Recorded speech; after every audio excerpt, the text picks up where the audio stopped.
Hello everybody, I'm Renzo Mox, and welcome back to another mock review. Now today we're taking a look at two mocks. Yes, this kind of came out of nowhere. Last time you guys voted on Skeletor, and I'm reviewing him, but also Narmoto.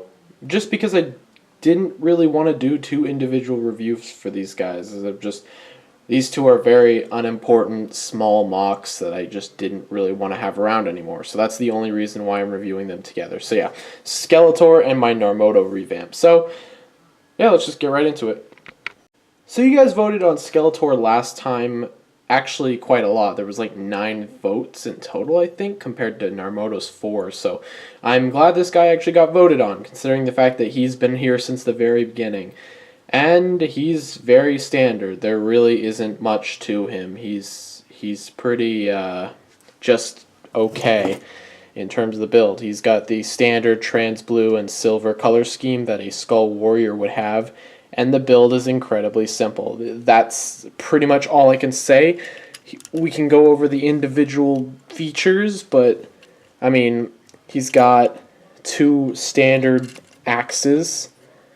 He has the pop-off function with a skeleton mask, and another feature, he does actually have these spike pieces filling up gaps back there. I think that was interesting to point out. He's also got this extra mask. Now, what is this? This is his dead brother's mask that he just kind of carries around, along with his weapons.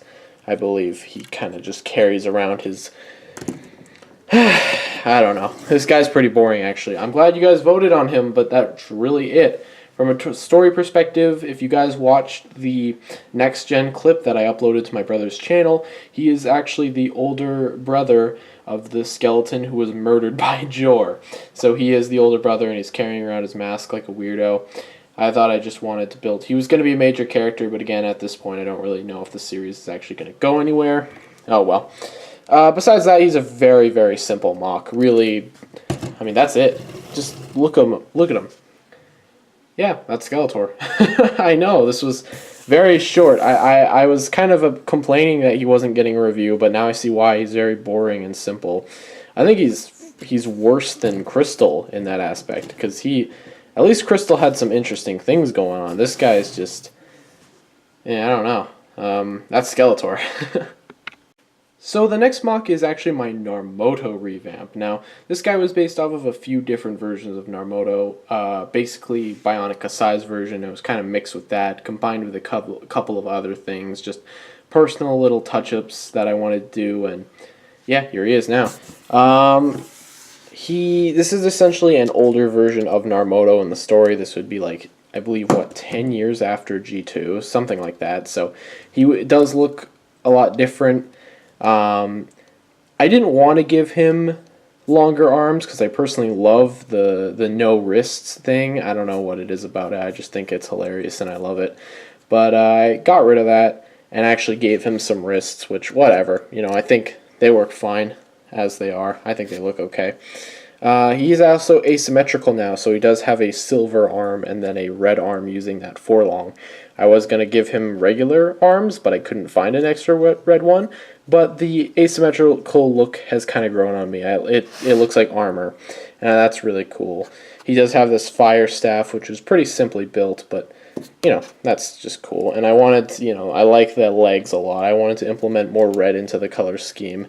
The trans orange is really just all the underneath stuff. As you can see, it's all in his bones. Speaking of his back, actually, I wanted to maintain his chest, and I also wanted to maintain his cannon, which is done a lot differently. It actually can't fold up as smoothly as before. It just kind of rolls back there, which is upsetting, but it still has articulation, and it sits on the shoulder very nicely. There's also an extra ammo pouch, and he's got trans neon green eyes now. So yeah, I think he's okay, but nothing super amazing. So yeah, that's Narmoto.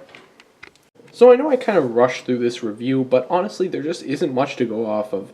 I kind of overhyped these characters, but realistically there really isn't that much to talk about. They're just 2 simple mocks that I built and want to showcase. In fact, I might actually stop doing reviews sometimes for mocks like these and do like showcases or something. I think that's a lot easier to go through. It's a lot less time and hassle. And yeah, so these are the last 2 remaining Next Gen mocks, except for one more, which I'll be reviewing next time. I wanted to pump up this review for you guys because the next mock is going to be a mock that I haven't shown off yet. So hopefully you guys will enjoy that, and hopefully that will be out soon enough. We'll see. So yeah. Anyways, guys, thank you so much for watching. I'm Renzo Mox, and goodbye.